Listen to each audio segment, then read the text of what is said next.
Hey, good morning guys. Welcome back to the channel. And today we're back with another Sunday morning drive. Today I have a special guest, Mrs. AutoHound. Hello, Mrs. AutoHound. Hello. So, one of our subscribers decided to send a great question, leasing versus purchasing. And I thought that was a great topic just because you hear a lot about it, but you don't know much about it. So, if you don't mind getting started, Mrs. AutoHound, just tell what your thoughts are. So, ultimately, we have to do this little disclaimer first because we are not financial or lease advisors. So, whether to purchase or lease a vehicle really hinges on your own personal preferences, financial circumstances, and driving patterns. It's crucial to thoroughly assess the advantages and disadvantages of both options before reaching a decision. We at AutoHound do not provide financial advice or endorse one option over the other. Please conduct your own research and choose the method that best aligns with your needs and preferences. That was the most legalese thing we've ever said on the channel. Well, this is, really an opinion kind of question, and people have to do their own diligence. Absolutely. So we're going to start by talking about the pros and cons of purchasing a vehicle. So obviously one of the big pros is ownership, and you own the vehicle outright. After you complete the payments, you have equity in the vehicle. So that's one of the big pros of ownership. It's also a long-term investment. Once you pay off your loan, if you purchased a car that has longevity, then you've got no monthly payments at that point, and yet you still have a perfectly good and drivable vehicle. Flexibility. So you can customize the vehicle. You can drive as many miles as you want without any penalties. The resale value.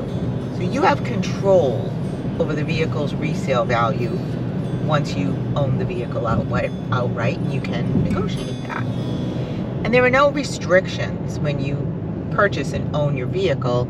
You're not bound by lease terms and conditions, one of which is mileage, modifications. So those are really kind of the big pros of owning a vehicle. Now, some of the cons, depending on what you purchase and what the rates are, you can end up with much higher monthly rates compared to leasing a vehicle. Depreciation. You will bear the full burden of depreciation, which could potentially impact the resale value. You're responsible for all maintenance and repair costs, and you potentially could have higher initial costs with your down payment and all of your upfront costs. There's also a longer commitment to consider. When you're committed to the vehicle until it's paid off, that could be several years. I think that in the past, people could buy a vehicle paid off in 4 years with reasonable payments. Now with the price of vehicles, people are looking at 72 months, 84 months.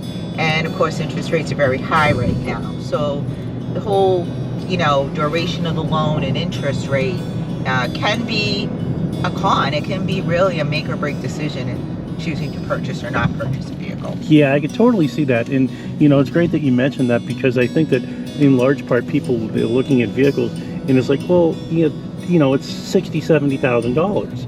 Well, let's just say the average price of a car is $38,000, which is what it is for a new car. And then you have an 8% annual percentage rate on top of your payment. So you're probably paying, at least 1.5 times of the value of your vehicle. Right to the bank. Right. So I think it would make more sense to say, pay an extra $50 a month so that this way you're bringing down the payment and you'll be able to shorten your term of your contract. Right. Yeah, and it depends on what your financial situation is, if you can prepay your loan or not prepay your loan. But, I think one thing I will say about a loan like that for the long term of a vehicle is at least you know what your commitment's going to be every month. Yep. For the duration that you own the vehicle. Yes. So, all right, let's talk about leasing, because the first time we ever leased was our last car, which was the Jaguar E-Pace, which was a great car. I loved it. It was so much fun to drive. So leasing, some of the pros. Lower monthly payments. Monthly lease payments tend to be lower compared to purchasing a vehicle. But you still have to put money down to kind of get those payments where you want it or need it to be. So there is still that initial outlay of cash. You can get a new vehicle every few years. You can drive a new vehicle with updated features every few years. You just basically turn your lease over. And I think for people that are into leasing, that's one of the big attractions, because you're always getting that newer vehicle, and then you just have to figure out if that newer monthly payment fits in with your budget. But I do know people that that's the way they choose to quote unquote purchase vehicles. They keep rolling their leases over. This one is actually, I think, a really strong pro, and something I really enjoyed while we had our lease. Very limited maintenance costs, because that is, you know, covered under the warranty of the vehicle, the duration of the lease. So it kind of reduces those surprise maintenance costs. Absolutely, you know, because the manufacturer wants to keep the vehicle in tip-top condition, so that when they do sell it, they can sell it certified pre-owned, and they could get more money for it when they do sell it on the open market if you don't purchase it off the lease. Right. We talked a little bit about the upfront costs. While there are upfront costs, usually they are lower down payment compared to purchasing outright, and also lower in terms of, you know, everything you have to go through with taxes and this and that. Makes sense, yeah. The flexibility of the options. So leasing offers flexibility in terms of the lease length, mileage per month or mileage for the duration of the lease, and the end of lease options. So there's a lot of things you can negotiate when you're first going into your lease. Now the cons. So basically, you don't own the vehicle, and it has to be returned at the end of the lease term in pretty much perfect condition, except for the normal wear and tear. Because if you return a leased vehicle substandard, you're going to get dinged. You're going to get hit with fees and charges that you may not have expected to pay. Right. So when you're driving the leased vehicle, there's always that thought in your mind, I have to return this in great shape. So right, you got to keep that in mind. Mileage restrictions. So obviously most leases come with mileage limits. There are penalties for exceeding them, and sometimes the penalties can be substantial. Again, something that you negotiate, I think, at the beginning of your lease. Yep. And just have to always watch your mileage. Well, yeah, you know, it's funny. I was mentioning it to somebody else I was recently talking to, and, you know, 25 cents a mile does not sound like a lot. And it isn't until you hit 10, 12,000 miles. If it's 10,000 miles, now you're into the car for another $2,500 at the closeout of your lease. Right. And then you've still got to figure out if you're going to lease again or if you're going to buy. Yeah. So there's a lot of money things that you have to really weigh out very carefully. Of course. Wear and tear.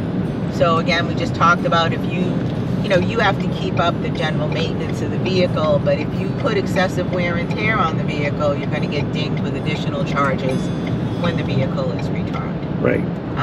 You can't really do anything to the vehicle. You can't customize it.